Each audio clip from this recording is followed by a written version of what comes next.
분재를 하는데 아까 말씀 권리와 의무가 있고 거기에 대해서 성과급이 있다 써놨습니다.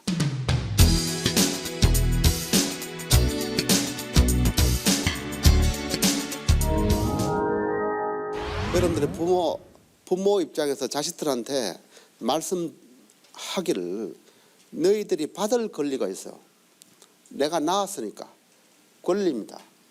그러니까 배와 씨의 결과에 대해서는 몫이 있다면, 배란 것은 여성들이 자식을 낳을 때는 옛날에는 배는 누가 제공합니까? 여성이 제공하고, 씨는 누가 제공하는가? 남자가 제공합니다. 배를 제공하고 씨를 제공한 책임이 몫으로 나타납니다. 그걸 옥기 금자를 써서 몫, 이건 자식의 권한이에요. 자식으로서 어머니 아버지가 씨로서 배로서 낳았으니까 나한테 책임질 부분이 있어. 그 자식 입장에서는 권리입니다. 의무는 뭔가? 자식은 그럼 의무가 있어야 돼요. 첫 번째 1번이 봉사, 제사를 모셔야 돼. 두 번째 봉양을 해야 돼. 두 가지 의무를 해야 권리와 의무가 일치하는 겁니다. 그러니까 아까 말씀드린 법에서 부모 봉양과 제사 봉사를 하지 않는 여성에게 똑같이 나눠준다는 것은 전통 개념에 전혀 맞지 않는 겁니다. 아들이나 딸이나 상관없이 부모한테 봉양하고, 봉양의 개념이 있습니다. 돈만 주는 게 봉양이 아니었습니다. 그것은 양입니다. 양은 돈을 주는 걸 말하고, 봉은 뜻을 받드는 걸 말해요. 부모 뜻을 받들거나 잘 사실 수 있도록 금전적으로 뒷받침하는 걸 봉양입니다. 생전의 봉양이고 사후에는 제사입니다. 그것이 양대 축입니다. 조상한테 또는 부모한테. 이걸 하는 사람이야만 재산을 받을 수 있는 권리가 주어지는 겁니다. 세 번째 요소가 성과급, 보너스죠. 이게 과거 학계는 효영이나 다산, 자식을 많이 낳는다든지, 그 다음에 나중에 얘기를 내왕입니다. 내왕에 대해서는 특별히 다시 말씀드리겠습니다. 잘 기억하십시오. 내가 너희한테 줘야 되는 부분이 있어. 그 다음에 너희들이 나한테 해야 할 부분이 있어. 이게 권리 의무가. 이 부분을 하지 않으면 재산을 분재할 수 없어. 그걸 사전에 통지하고 그걸 고지시킨 다음에 맨 나중에 죽을 무렵에 분재하는 것이 전통시대의 관례고, 그래야 효를 유도할 수 있고, 효라는 것은 천성이 고와가지고 효성하는 겁니다. 효를 할 수 있는 장치를 부모가 해놔야 자동스럽게 되는 겁니다. 지혜가 있어야 된다는 뜻이죠. 그리고 전통시대 여성 중심으로 좀 말씀드려요. 여성 입장에서 균분을 한다. 균분이라는 것은 전통시대용 똑같이 나눈다는 뜻입니다. 그래서 이 균분을 하던 시기에서 균분이 해소된다. 남성과 여성이 차별 있게 분재를 한다. 왜 그런가? 아까 말씀드린 원본을 나중에 읽겠습니다. 원본으로. 왜 그런가? 권리와 의무에 심각한 사회적 변화 요소가 생긴 거예요. 사회적 변화 요소가 생깁니다. 그것이 무엇인지는 이따가 봅니다. 그래서 점점 여성의 몫이 줄어들고 남성의 몫이 늘어나는데, 그것이 남과 여성의 차별이 아니고 권리 의무 관계에 사회적 문제가 크게 생긴 그것 때문에 그렇습니다. 여성은 시집 가기 전에는 딸이고, 시집 가서는 누구누구 이렇게 부르는데, 16세기, 17세기 중엽 이전에는 모든 재산을 이렇게 관리했어요. 부변과 모변으로. 전통 용어입니다. 부변전례, 모변전례. 내가 시집을 가거나 장가를 가면은 내 재산은 나 처로부터 가져온 재산과 내가 부모로 받은 재산이 모여서 우리가 재산이 되는 겁니다. 그것을 부변, 모변이라 이렇게 얘기해요. 부변, 모변이라는 말이 있는 것 자체가 어떤 놈입니까? 내가 친정으로부터 받아온 재산은 내가 관리하거나 내가 처분한다는 말이에요. 남자도 마찬가지죠. 그런 식으로 같은 부부 재산이지만 공동 관리하는 그런 것이 전동시대의 개념입니다. 모든 재산은 1650년 이전의 모든 분재기에는 부변과 모변으로 나누어서 분류돼서 기록되고 있어요. 그래서 모변으로 가져온 재산은 처인 부인이 관리를 하거나 매도를 하거나 처분을 하는 거예요. 그리고 이제 밑에 재산은 중자녀라 그래요. 중자는 장자 모든 자식들이 유래하는 것. 기본 중에 기본입니다. 불과 200년, 250년밖에 안 된 것이 장자 단독 봉사입니다. 제사를 모시는 거예요. 자, 여성들이 경제권을 약화되거나 또는 주도권을 상실하게 되는 이유가 아까 심각한 사회적 이유라 그러는데 그게 바로 이 이유입니다. 전통시대는 장가 간다는 말이 매우 뿌리 깊은 겁니다.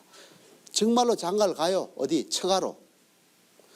처가로 주거지를 옮긴단 말이에요. 안동이나 모든 지역의 타지로부터 안동에는 안동건씨랑 안동김씨가 토성입니다. 그쪽으로 많은 성씨들이 유입되는 그 경위가 전부 다 사위로서 들어오는 거예요. 사위로서. 전주도 그렇고 광주도 그렇고 전국이 다 그렇습니다. 장가 가는 시절입니다. 장가 간단 말이 결혼한단 말은 똑같죠. 그야말로 가는 거예요. 그게 이제 솔서자 서류 부가혼이다. 사위가 부인의 집에 머무르는 혼이다. 솔서제다. 솔서라는 사위를 거느리고 산다. 그게 전통시대의 기본적인 구도입니다. 그러던 것이 추자학이라는 것이 우리는 유학 가운데 추자학을 위주로 받아들였어요. 조선시대에. 그러면서 이른바 종법이 발달하면서 사위를 맞이하는 결혼제도에서 거꾸로 며느리를 맞이하는 제도로 바뀝니다. 며느리를 맞이하는 것을 친형례라 합니다. 친형례. 그래서 친형례가 본격적으로 실시된 시기가 바로 1650년부터 그 시기부터 시작된 거예요. 추자학이 조선 초기에 받아들여 가지고 약 200년간의 정착기를 거쳐서 바로 실천기로 넘어가는 때가 1650년대입니다. 그래서 이제 장가를 가는 시절에서 며느리를 맞이하는 시절로 바뀌면서 이제 큰 제사에서 권리 업무 관계에서 문제가 생기기 시작했습니다. 무슨 문제가 생겼어요? 장가를 가면은 처가의 제사를 당연히 다른 사람들 같이 지내는데 장가를 안 가는 시절에 처가의 재산을 받으면은 자연히 처가의 재산들을 제사를 소홀히 하게 되는 요소가 된 겁니다. 여러분들 연세 드신 분들은 이 말 기억나실 겁니다. 처삼촌 벌초하듯 내가 처가에 같이 살 때는 처의 삼촌이 가깝죠. 벌초할 때 알뜰히 합니다. 안 살아, 안 가. 그럴 때는 덤성덤성 시원찮게 한단 말이에요. 정성을 기울이지 않는단 말이 처삼촌 벌초하듯이란 말이에요. 그것이 바로 장가를 가는 시기에서 며느리로 맞이하는 시기로 바뀌면서 나타난 공통된 현상. 처가 일들을 대수롭지 않게 여겨요. 그래서 원래 외할아버지, 외삼촌이란 말이 없었어요. 그 말 자체가 없었어요. 전부 삼촌이라고 그러죠. 고모란 말도 없었습니다. 고모란 말이 없었어. 그냥 삼촌이죠. 우리는 남자 이 숙부만 삼촌을 하는데 고모도 삼촌 아닙니까? 촌수로. 고모를 전통용어로 삼촌 숙모라고 합니다. 삼촌 숙모. 전통시대 고문서 용어로는 앞에 촌수를 대고 관계를 나타냅니다. 삼촌 숙모가 고모예요. 삼촌 숙모. 사촌 손자가 누구였습니까? 사촌 손자. 사촌 손자. 사촌 손자는 종손자. 나의 형제의 손자가 나한테는 사촌이 되는 겁니다. 나의 여동생의 손자가 사촌 손자예요. 그런 식으로 표현합니다. 전통시대 타에는. 자, 보입니다. 경제권이 약화되거나 상실되는 중요한 요인이 며느리를 맞이해서 처가의 일이나 제사들을 소홀하게 되면서부터 제사를 잘 못 모시게 된단 말이에요. 뒤에 원문으로 말씀드리겠습니다. 그래서 여성과 권리가 의무가 불균형이 생긴다. 불균형이 생기면서 그 불균형이 생기는데 사회적 문제로 많이 불거진 것이 뭐냐? 무자녀 망녀다. 망녀란 말은 친정이 짝입니다. 자식 없이 죽은 딸이란 뜻이에요. 자식. 자, 여러분들이 생각해 보십시오. 딸 아들 구분 없이 재산을 공평히 나누어 가진다. 균분상속이 기본정의 기본이라고 해서 경국대전에 나와 있습니다. 자녀 간 재산은 똑같이 나눈다. 균분 원칙이에요. 천하의 원칙이에요. 그런데 이와 같이 며느리를 맞이하는 시기에 있어서 똑같이 재산을 나누어 가지고 가서 시집을 갔는데 이 딸이 자식 없이 죽었어. 그러면 어떻게 할까요, 여러분들은? 자식 없이 죽은 딸의 가지고 온 재산들은 어떻게 했을까요? 이것이 굉장히 사회적 문제로 여성의 사회적 지위를 나타내는 중요한 요소로 작용했습니다. 고려시대에는 당연히 모든 재산을 친정으로 몽땅 돌립니다. 그러면 재산은 누가 지내는? 죽은 고모죠. 돌아가신 고모 재산은 당연히 친정에서 지냅니다. 세종시기에 세종대왕이 판결을 합니다. 이거는 추자의 원칙에 맞지 않는다. 제사만큼은 친정이 아니고 시집에서 지내야 되지 않는가, 그렇게 생각을 해가지고 나중에 그 전처죠. 죽은 전처 대신에 다시 후처를 맞이합니다. 후처 자식을 전처와 관계를 의자라 합니다. 전처와 후처 자식을 의자, 어로 넣자. 그러면 세종대왕은 의자가 후처 자식이 전처 제사를 모신다고 이렇게 법으로 규정해 놓고, 이때 모든 재산을 돌려주지 않고 친정으로 그중에 제사목만은 의자한테 준다. 제사목만을 후처 자식한테 줘가지고 전처 제사를 지내도록 해라. 우리 안시 중에 예천입니다. 지금도 지내고 있어요. 안시 고모가 저 장씨, 인동장씨 시집을 갔는데 자식 없이 죽었어요. 그래서 그 제사를 아직도 모십니다. 왜 제사를 모시게 돼요? 제사를 모시는 중요한 이유는 정성이 지극해서 지낸다, 그게 아닙니다. 그 제사 목서 재산을 두는 거예요. 위토답을. 이 할머니의 제사는 비용은 이 위토답으로 딱 지정해 놓는 거예요. 그 재산이 있는 한은 계속 지내는 거예요. 재산이 없으면 안 돼. 그래서 위토답이란 그 말이에요. 옛날에는 위토답 대신에 노비를 붙여놨어요. 종들을 붙여놨는데 종들이 발이 달려 있어. 도망을 간단 말이에요. 조상들이 또 생각했습니다. 야, 도망 안 가는 발 없는 땅을 재산을 만들자 한 것이 위토답이에요. 원래는 고려시대에는 시기로 올라갔을 재산의 핵심은 땅이 아니고 노비입니다. 종입니다. 그걸 아주 틈실한 종을 붙여놨는 그거를 묘직노랍니다. 묘직노. 여러분들이 산직이니 묘직이란 말이 있죠.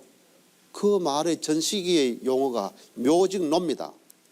해놨는데 이 사람들이 도망의 시절을 맞이해서 도망을 36개를 한단 말이에요. 그러니까 우리 조상들은 위토답을 만들어서 그 제사를 그 재산으로 지내가 만든 겁니다. 예. 이 무자녀 망녀가 아까 세종대왕께 얘기했죠. 그래서 제사 비용만 시집에 남겨두고 그 의자가 지내도록 하고 나머지 모든 재산은 친정으로 돌려서 주는 것이 기본 법례였는데 1560년에 대법원에서 큰 판결을 내립니다. 1560년입니다. 안동부에서 경주부입니다. 경주 손씨입니다. 양동말의 양대성 긴 재판 문서를 통해서 판결 내립니다. 이 시기 와서는 5대5로 나눠 가집니다. 5대5로. 그러니까 친정으로 돌리는 재산이 절반, 시집으로 남겨주는 재산을 절반, 무자녀 망녀일 경우에 이렇게 분재를 합니다.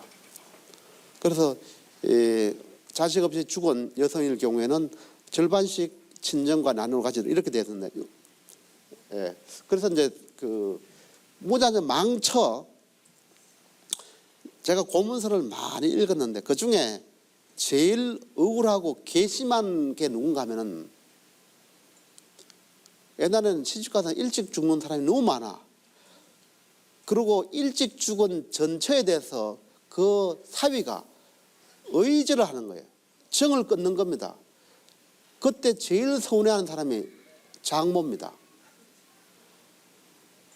딸을 잃은 것이 슬픈데 이놈 사위가 그래서 그 아까 안씨 우리 조상 중에 갖는 사람이 의절한 장응필이라고 두고 이 억울함과 그 다음에 서운함을 표현합니다. 그래서 여러분들이 여러 경우에 서운한 사람들은 반드시 가봐요. 거기에 대해서 아예 안동의 최고의 성신 의성김 씨에서 시집 온 사람 적실합니다. 장흥필에 대해서는 응징을 한다. 의지라는 무엇을 했는가 하면은 딸이 아픈데도 아프지도 않고 딸이 죽었는데도 아프지 않고 그 다음에 내가 아픈데도 장모가 아픈데 아프지도 않고 거꾸로 재산이나 딸의 재산을 빼돌리기도 하고 이런 억울한 심정을 여성들은 이른바 나열하는 거예요. 쭉 나열해서 그러나 내 딸이 저승에서 먹을 재산을 남겨둬야 되기 때문에 장필한테 재산 일부를 준다. 이렇게 표현하고 있습니다. 아까 말씀드린 대로 제3목소 재산은 딸이 천년을 먹고 살 음식이에요. 그렇게 생각을 했어요. 믿거나 말거나. 그런데 여러분 믿어야 됩니다. 왜 믿어야 되는가? 그렇게 해야 그렇게 믿고 해야 나의 자식과 나의 손자들이 어른 대접하고 할아버지 대접하고 하는 거예요. 왜 그렇게 해야 되는가? 믿어야 되는가? 그걸 믿어야 됩니까? 아들, 딸들이 어른, 아까 사람답게 삶의 길을 가고자 한다면 그렇게 생각해야 되는 거예요. 예. 이때 제가 이타적 유전자, 이기적 유전자를 써놨는데요.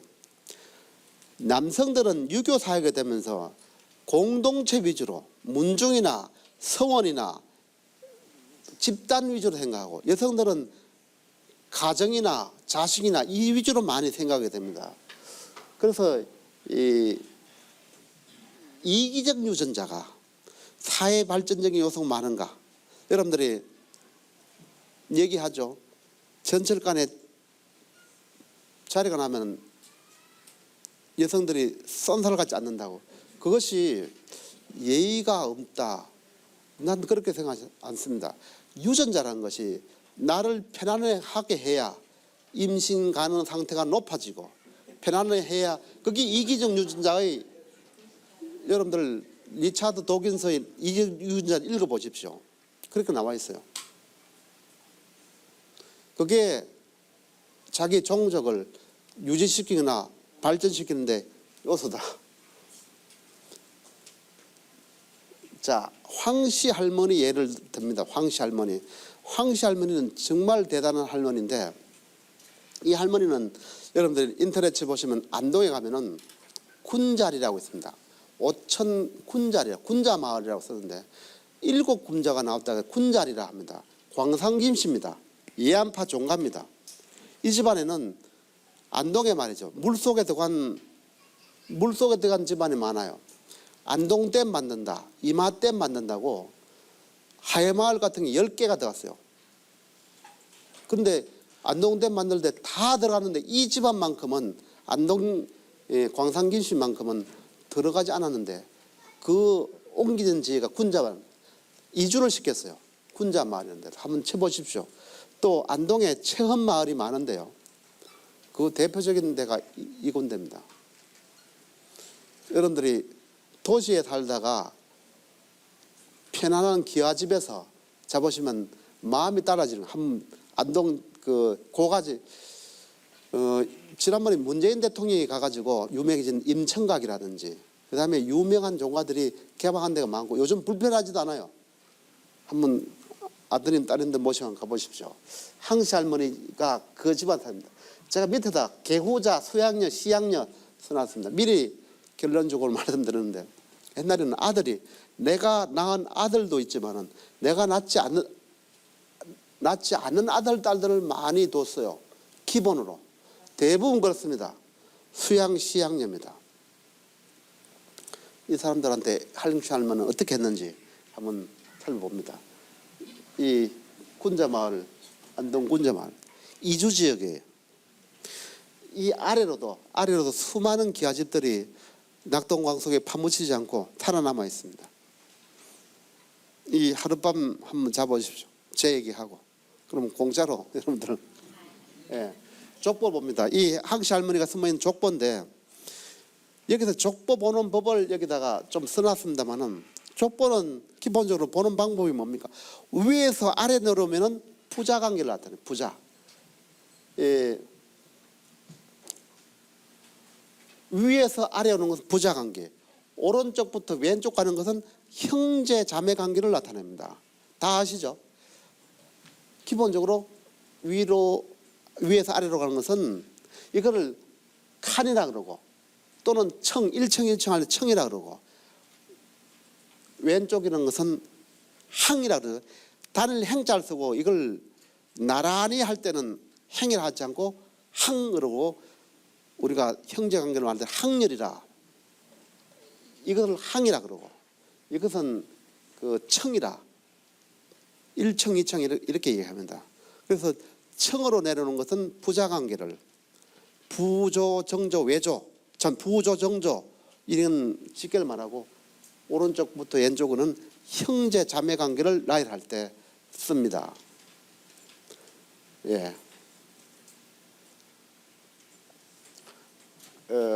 족보 보는 방법은 나중에 언제 한번 들어가지고 예를 들어서 한번 쭉 재미있습니다. 족보라는 것이 제가 써놨습니다만 족보라는 것은 운동장만한 크기의 종이라고 생각하면 돼요. 엄청난 큰 종이를 조각조각 체계적으로 접은 것이 족보예요. 저 시조에부터 나에게 이르기까지 관계를 요즘 말하면 데이터베이스입니다. 데이터베이스입니다. 그것이 족보예요. 가장 오래된 데이터베이스가 바로 족보라고 보면 됩니다. 나에게부터 저 시조에 이르기까지. 과학적이고 수학적이기 때문에 배우면은 금방 여러분들이 알 수가 있어요. 우리 한국학중앙연구원에 인물관계 정보라고 해서 만들어놨습니다. 뭘 만들어놨는가? 여러분들 진짜 족보를 다 데이터베이스를 하지는 못했고 중요 인물만 나오는 만가보라는 것을 만들어놨습니다. 여러분들을 유명인들을 치면은 여러분 조상 중에 유명인을 치면은 다 검색이 돼서 어떤 인물들이 우리의 가장 현조인가 어떤 일을 했던가가 다 확인할 수가 있습니다. 자, 이 분재의 내용을 이렇게 써놨는데요. 이 분재기입니다. 500년 된 분재기예요. 자, 이 중에 읽어본다는 것은 무슨 내용인가 하면은 아까 황씨 할머니가 분재할 때 원칙을 여기 보십시오. 개후자 생원 효력금 몫입니다. 그 다음에 수양여자 여자란 말도 이두식 말입니다. 여가 그 딸인다는데 수양 여자 명주의 목의 재산입니다. 그다음 시양 삼촌 진려 고 별시위 처 아무개 삼촌질 질이 조카인데 조카와 나 관계는 삼촌이죠. 아까 삼촌숙 삼촌질 똑같습니다. 삼촌 조카 삼촌 숙부 이 누구누구 이 사람들이 하는데 여기에 재산을 분지하는 여기에 보면은 연년진퇴하며 의 덕병시에 내가 병을 얻었을 때에 친정시양 자, 이 황씨 할머니는 분재할 때 그딴 거 필요 없어. 머리로 하는 효는 필요 없어. 이렇게 말합니다. 효란 것은 행동으로 옮기지 않으면 아무 소용이 없다 그랬죠. 부모 돌아간 시기에 그때 살아있을 때 잘해야 되는데 아무 소용이 없단 말하고 똑같아. 이분은 그걸 잘 알기 때문에 재산을 분재할 때 일찍이 나와의 왕래 번수를 카운팅 해가지고 재산을 분재하는 것을 미리 공포를 했어요. 효란 것은 다름이 아니라 나와의 왕래 번수다. 내 왕의 번수다 라고 한 거예요. 어떨 때 내 왕을 해야 되는가? 내가 병을 얻었을 때. 뒤에 나옵니다만 내가 외로울 때. 외롭구나 병이 들었을 때 나한테 자주 와야 되는데 내가 낳은 자식이 다 그렇게 될 보장이 없어. 그래서 계후자, 디리를 자식, 수양여자, ABCD 쫙 만듭니다. 그 모든 것이 가능했던 것은 뭡니까?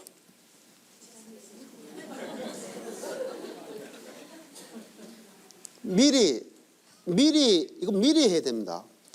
나는 내가 외로울 때, 내가 아플 때, 내가 서울 가서 장기간 체류할 때, 도움이 필요할 때 나를 한테 자주 찾아온 사람에게 지금 재산의 양입니다. 이게 재산의 양을 여자 종들 쭉 나이를 해주면 이 준다고 표방을 했던 겁니다. 그래서 효란 것은 머릿속의 내용들을 실천한 것이 아니고 실제로 내가 행하면은 이런 이득이 생긴다고 실천 방법을 제시를 했던 거예요. 이 할머니만 그랬던 게 아니면 대부분이 그렇게 한 거예요. 그래서 아까 말씀드린 분재란 것은 죽을 무렵에 해야 되는 거예요. 미리 해버리면 안 돼. 천성이 지극하게 그런 사람도 있겠지만 대부분의 사람들은 내가 아버지 뵈러 가야 되는데 주말에 그런데 이런 바쁜 일이 있어. 근데 번수로 채우면은 1,000,000원씩 준다는데 우선순위가 달라지죠.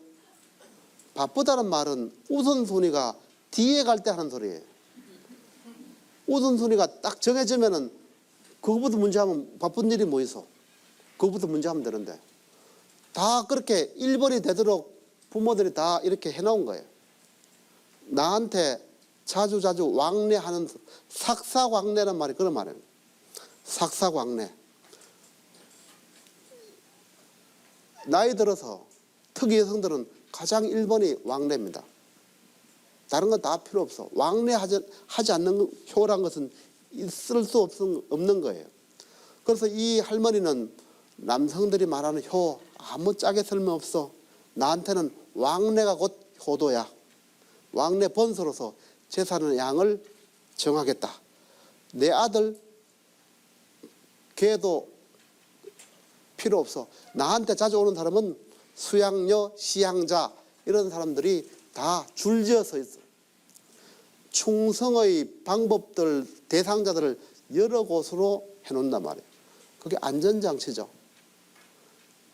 여러분들이 보험 없이 살 수 있는 방법이 바로 이건 겁니다. 보험 없이. 아주 지혜로운 거예요. 효란 머릿속의 효가 아니고 바로 금전으로 카운팅 될 수 있다는 것을 이 제시를 하고 그걸 실천하게 만드는 거예요. 바로. 그래서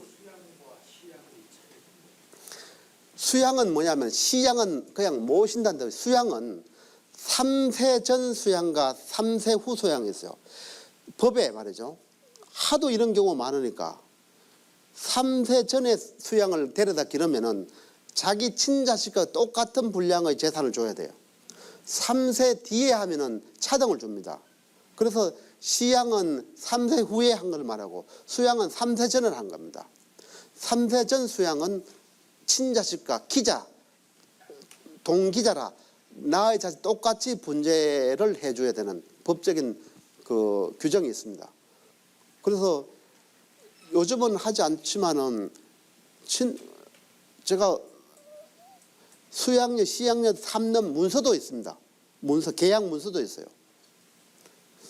만들어서 수양녀, 시양녀를 만들어서 나이 들었을 때를 대비하는 거예요. 그래서 아까 이게 훌륭한 삶이란 걸 뭐라 그랬습니까? 좋은 습관을 되풀이하는 것이고 잘못된 삶은 잘못된 습관을 되풀이하는 거죠. 이런 것들을 미리 알고 미리 대비해서 전략적으로 체계적으로 살아가는 것 자체가 대단히 훌륭한 삶이죠. 자식들 욕하는 거 안 찾아본다고 전부 다 그것은 본인들이 제대로 좋은 습관들을 기르지 못한 부모 탓이 대부분입니다. 이와 같이 이 황씨 할머니 같이 미리 대비했으면은 주말마다 이 집에는 애들로 들끓었을 거예요. 이 할머니는 아주 현명합니다. 시대 족보가 노비는 없죠. 노비는 없고 중인 상인도 족보가 있었고. 족보 얘기 나중에 좀 말씀드리겠습니다. 원래 족보는 귀족들이 자기의 가족의 우월성을 나타내기 위해서 했지만은 그것이 점차 중인들이나 상인들, 특히 평민들로 확산되게 되는 시기. 그래서 제일 많이 족보가 발행하는 시기는 일제시기입니다.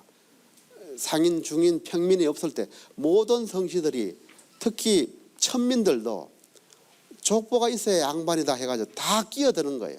나중에 얘기를 드리겠습니다. 예.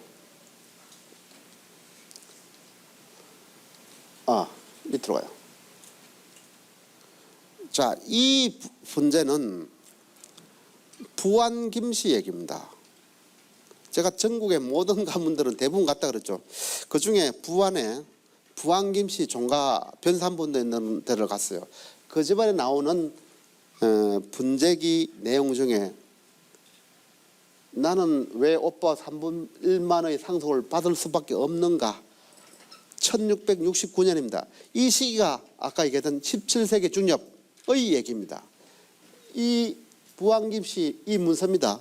어떤 내용일까요? 이 부분은 좀 제가 읽어보겠습니다. 자, 읽어보겠습니다. 이 뭘 보시면 이건 한문이다 이러면 생각하시지만 저는 이건 한문이 아니라고 얘기를 합니다. 왜 그럴까요? 우리 고문서는 우리말을 한자를 빌어서 써놨기 때문에 매우 쉬워요. 한번 제가 내용을 읽어가면서 기유년 10월 10일 전후문서라 후손들한테 전하는 문서다. 상속문서란 뜻이에요. 우문이 이건 이수심 이 문서를 작성하는 것은 종가 봉사집법이 소재 예문하여 기중차음하니 다출 봉사전민하여 전행 제사의 종가가 종가하고 불이윤행의 중자의라. 종가의 봉사법이 중국을 말합니다.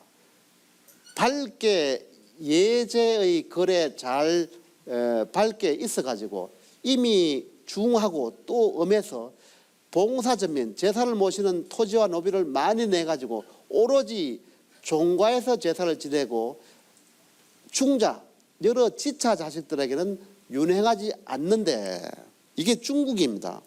그런데 아국 우리나라 조선을 말합니다. 아국 종가지법이 폐계 이고하여 우리나라 종가의법이 폐해지고 없어진 게 이미 오래돼서 윤행 중자들한테 여러 지차 자식들한테 돌아가면서 제사를 모시는 것. 이 사부와 개성 규례라 4대 부집의 모든 규례가 규칙이 됐어. 규범이 됐다. 차적 불가 변형이라 이것은 가히 이 부왕김씨 혼자만으로서는 변혁시킬 수 없다. 변하거나 바꿀 수가 없어. 지어 여자에게 있어서, 딸에게 있어서, 여기부터 얘기입니다. 딸에게 있어서는 출가 지후 편작 탐문진이라, 출가 시집을 간 뒤에는 문득 다른 집안 사람이 되어가지고 종부지의 중고로 지아비를 따르는 의리가 매우 중하기 때문에 성인제례에 공자 같은 성인께서 예를 정할 때에 여기 강세라 더 간소시켰다.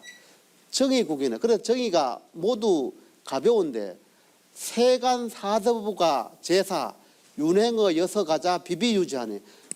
근데 이 시기의 모든 사대부 집안의 제사를 여서가 사이집이죠. 여서가 집에서 제사를 윤행하니, 돌아가면 지내는 것이 비비 흔할비자입니다. 흔하게 있어 왔으니 상관인지 여서급 외성 등 큰데라고 붙이는 건 제가 토를 붙이는 거예요. 일찍이 사위 및 그 사위의 자식인 외손들을 보건대 추위 걸제자 다의라, 사위하고 외손들이 제사를 지내는데 어떻게 지내는가? 제사를 오늘 피곤해 내일로 미루어. 위 홍동백서 위 이런 거 안 해. 왜곡시켜. 빠질 걸자도 오늘 휴가 가고 오면 내년에 지내자. 추위걸 한단 말이에요. 미루거나 제사를 왜곡시키거나 안 지내. 누가? 사위들이 외손들이 안 지낸단 말이에요. 그러니까 중요한 아까 얘기했던 의무 위반이죠. 이게 바로 아까 처산점 벌초하듯이 한단 말하고 똑같은 거예요. 추위 걸치자 다이라 그런 게 많았다. 수혹 위지라도 비록 사위나 외손들이 제사를 지내더라도 물비정결이요 예걸성경이라 재물이 정결을 하지 못하고 아까 머리카락 막 빠뜨리고 수건 안 쓰고 그 다음에 예걸성경이라 제례는 제일 중요한 것이 성경입니다. 정성과 공경함을 빠뜨려. 안 보니까 옛날에는 사회들이 곁에 있으니까 보고죠. 쟤들이 잘하는가. 근데 멀리 사니까 처삼점 벌초하듯이 재물들 정결하지 못하고 그 다음에 제례를 미루거나 빠뜨리거나 지멋대로 해. 그래서 결론적으로는 불행지 위해라. 도리어 불행한 것은 행하지 않는 것이 오히려 나아. 아까 얘기했죠.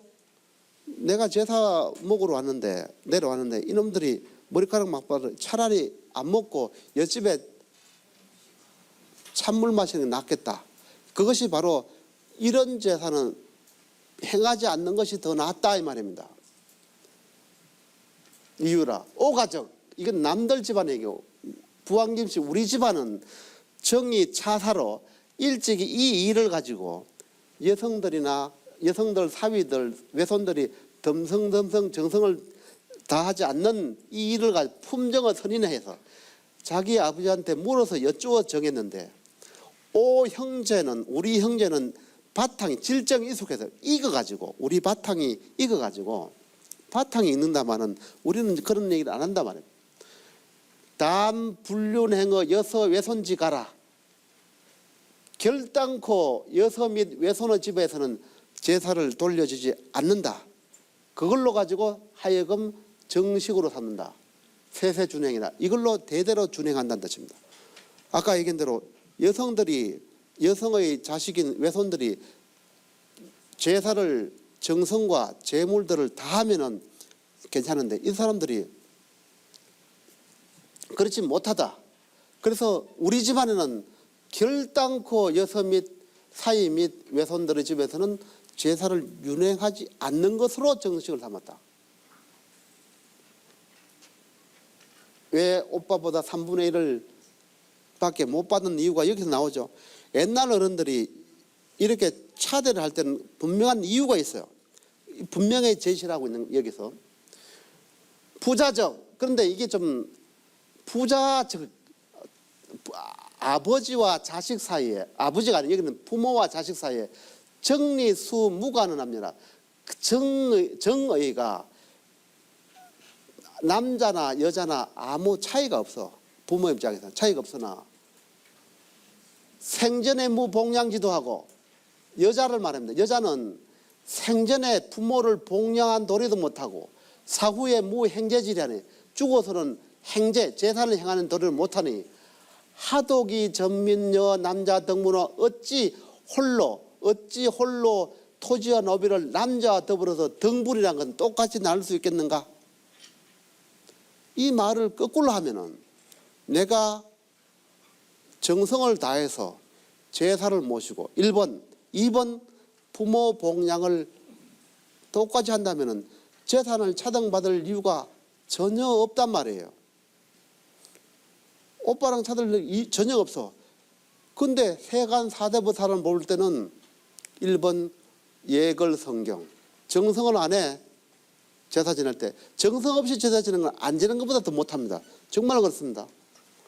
히히 웃으면서 지내고 이런 것은 안 지내는 건 훨씬 더 나아. 차라리 묵념하고는 훨씬 낫습니다.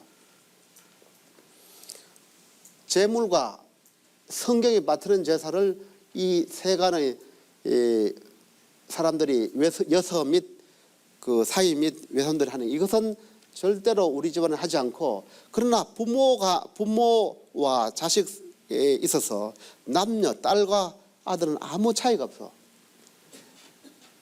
그러나 생전에 무봉양지도 하고 사후에 무행제지리하니, 하독이 전민여 남자 등문화와 어찌 홀로 전민을, 토지와 노비를 남자와 똑같이 나눌 수 있는가? 여기서 결론적 조치입니다. 여자적, 그리고 딸은 전민 3분의 1분을 분군하고 전민을, 토지와 노비를 남자의 3분의 1만을 나누어 주니 규조 정리의 소무불가라. 여러 정리의 정과 사무로 이치에 따져봤을 때, 비추어 봤을 때 소무불가라. 조금도 불가함이 없다. 이것이 요즘 말하면 가장 합리적이다. 3분의 1 정도 주는 것이 가장 내가 딸을 낳았는 대가로서 몫을 3분의 1만 주고, 이 딸과 그 딸의 자식들이 제사를 못 모시고 부모를 봉양하는 못하니까 그 대신하는 사람이 남자니까 그 나머지 3분의 2는 남자는 줘가지고 부모 봉양과 제사를 모시는 것을 대행시키겠다. 이런 뜻이에요. 지금 이 얘기가. 그러니까 여러분들이 오빠랑 똑같이 나누어 줬을 때는 의무도 똑같이 한 뒤에 나눠달라는 게 논리적으로 맞는 얘기죠. 나도 제사를 윤회 봉사하겠다. 똑같이. 오빠가 아버지 제사를 모시면 나는 어머니 제사를 모시겠다. 그런 다음에 아빠도 둘째 한 잔씩 나눠달라. 이게 논리적으로 맞는 얘기입니다. 그런데 여기는 그런 걸 못하는 사위들을, 여성들에게는 3분의 1만을 주겠다, 이런 뜻이에요. 이것이 이 집안만의 얘기가 아닙니다. 대부분 이런 식으로 해서 점점 3분의 1, 4분의 1, 5분의 1 줄어드는 게 계속 역할을 못하는 만큼 여성 및 그 자식인 외손들이 소무불가라. 규제 정리에 조금 더 불가함이 없다. 여자급 외손 등이, 여자 및 그 자식인 외손들이 하감유 월걸 상정지시모와 어찌 감히 그것을 넘어서서 서로 싸우겠다는 마음을 가질 수 있겠는가? 그것이 뭡니까? 3분의 1을 넘어서서 왜 오빠보다 이렇게 적게 줘? 이렇게 싸움을 하겠다는 마음을 가질 수 있겠는가? 이런 뜻입니다. 견차문의 추기적, 이 글을 보고 그 뜻을 미루어 본다면은 가지기 선처라, 내가 이렇게 좋지 않은 것이 선처하는 것임을 가지 알 수 있을 것이다. 수위 기이 상교의 불가와, 누가 통상적인 예와 다르다고 해서 불가 안 됩니다라고 하겠는가? 본종 자손 빈천적 글제 육하나, 못을 박습니다. 지금 이 사람들이 나의 본종의 자식들이 빈천에서 가난하거나 천해져서 골제, 그래서 제사를 못 빠뜨리는 것은 오히려 가해. 내 자식들이 못 나서 제사를 빠뜨리는 것은 할 수 없어. 내 자식들이 못 났으니까. 그러나 약 불준행 이유는 이제 만약에 내가 지금 이런 3분의 1 조치를 어기고 준행하지 않고 돌아가면서 제사를 모신다면은 기경할 오유 자손은 어찌 기꺼이 기뻐히 나에게 자손이 있다고 말할 수 있겠는가? 이 말은 무슨 소리입니까? 여러분들이 말할 때 이렇게 하면 넌 나의 자식이 아니야. 이건 유교를 배운 사람이 아닙니다. 그건 굉장히 막대먹게 말을 하는 거예요. 나의 말을 따르지 않으면 어찌 기꺼이 나에게 자식이 있다고 말할 수 있겠는가? 내 말을 안 따르면 너는 내 자식이 아니다 말이에요. 난 자식이 없다. 내 말을 따지 않으면 이 기록이 모든 조선 1669년 이 당시 모든 사람들이 가진 생각이에요. 그래서 여성들이 차별받은 두 가지 이유죠. 뭐죠? 첫 번째, 제사를 못 모신 거. 사람 도리를 적게 한 거. 그 다음에 부모 봉양을 못한 거. 그것 때문에 불이익을 3분의 2를 한 거예요. 당한 겁니다. 그렇다면은 거꾸로 해석하면은 생전에 부모를 같이 모시고 사후에 오빠와 같이 제사를 같이 모신다면은 재산을 차등받을 이유가 전혀 없다는 뜻이에요. 그런 논리로서 여러분들이 제사 때, 추석 때 논리를 펴서 재산도 공평히 나누고 의무도 같이 하시라는 뜻입니다. 무조건 오빠랑 똑같이 해야 돼요. 그거 안 되는 논리입니다. 그 두 가지입니다. 살아있는 부모를 모시는 거, 돌아가신 부모의 조상에 대한 제례를 다하는 거, 이것이 가장 큰 중요한 행위고, 그것을 하지 못하는 여성에 대한 차별을 얘기한 것이고, 이것을 해소하는 것이 지금 일입니다. 그래서 모든 현재 가문들에서 딸만 나오면 제사는 어떻게 하느냐, 제사를 어떻게 지내느냐, 그 다음에 제사 지내는 방법을 여러 가지로 문의가 많습니다. 물을 데가 없어요, 요즘 어른들이. 그래서 아까 우리 한산희 씨 어르신도 그러는데, 옛날 어른들이 다 돌아가셔가지고 한문을 아는 분들이 다 돌아가셨어요. 그래서 우리 같은 국사편찬위원회나 또는 한국중앙위원회 묻습니다. 제례를 어떻게 하면 좋겠는가, 재산 상속을 어떻게 하면 좋겠는가, 또는 상속의 분쟁이 있을 때 이걸 법적으로 가지 않고 합리적인 해결하는 방법이 없는가. 그래서 제가 오늘 여러분들에 말씀드렸던 것은, 사람 사게 다루는 것은 분쟁이 있을 때 그걸 슬기롭게 헤쳐나가는 거고, 또 제사를 모신다는 것은 아까 말씀드린 대로 우리와 일본과 중국과 미국과 다른 점이 바로 그겁니다. 제사를 모신다는 것은 과거에 있는 옛날 조상을 잘 모신다는 의미가 아니고, 그 구체적인 효과는 자식들이 부모를 어떻게 모실 것인가, 그 문제하고 일치된 겁니다. 똑같은 말이에요. 대부분은 부모한테 잘못한 사람은 본인들은 자신들은 똑같은 행위를 당합니다.